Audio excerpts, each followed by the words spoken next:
What's up guys? So today I'll be changing the pads for my WRX.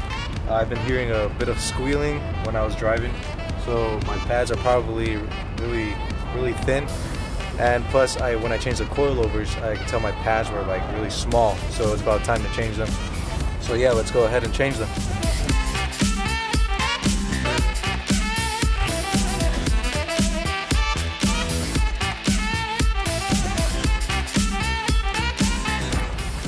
Alright, so before we go ahead and change the pads, let's inspect the rotor to make sure there's no grooves, that you can't feel any grooves on the rotors, and that there's no lip on the ends of the rotors. Now I haven't been feeling any shaking, so I know there's no, invisible grooves there that I can't tell just by looking at it. So no changing the rotors yet. Let's go for the pads. Alright, so easy way, so you don't have to take out this whole part of the caliper. You can just take out the lower bolt, and it'll take a 14mm, and just taking that out you can lift it up without taking the whole thing out and change the pads like that.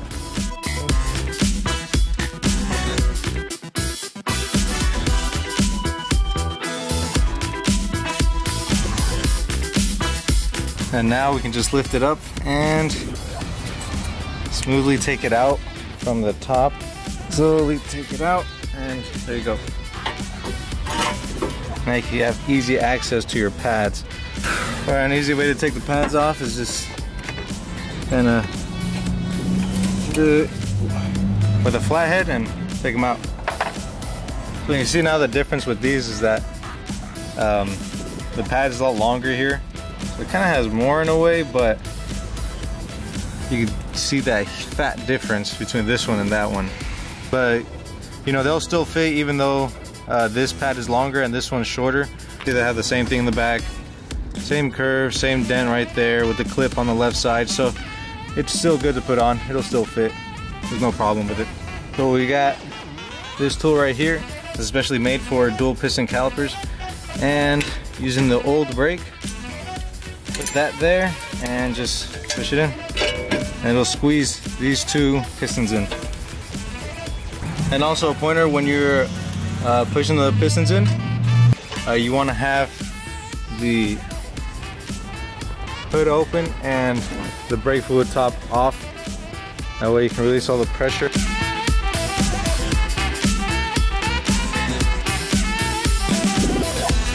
You also see that there's a little bit of rust in there. We'll go ahead and clean that up before we put the brakes in. Brake cleaner here.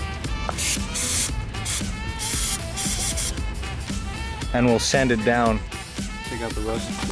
So we'll be using 80 grit.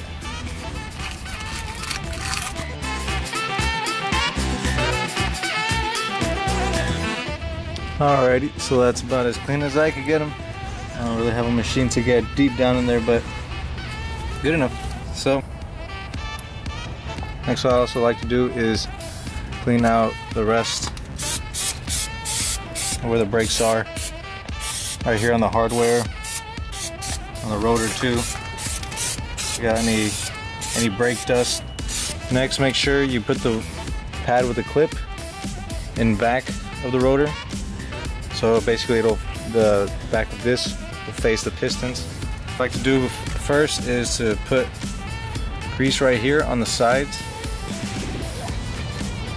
This one, but right here. And where the pistons are at. Right around it. Right there and back of that as well. Alright, now that we have grease there, and now that we have grease there, let's go ahead and put the pads back on.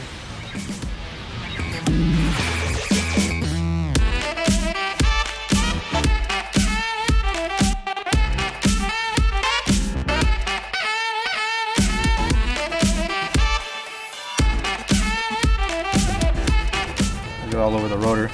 So you sand it down, make it clean. Sandpaper or anything that's on the rotor with some brake cleaner. Down, nice and clean on the inside. It's perfect. You might have to play with the rotor. I'm able to get the caliper all the way inside. Let's go ahead and bolt it on.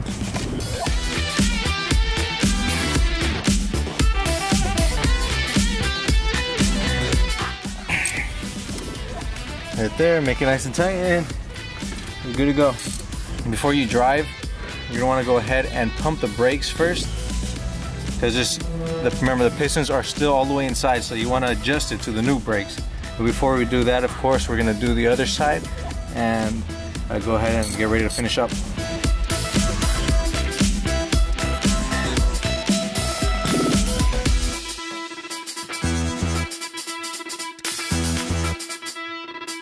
Here goes the second one. Let's go ahead and put the tire back on.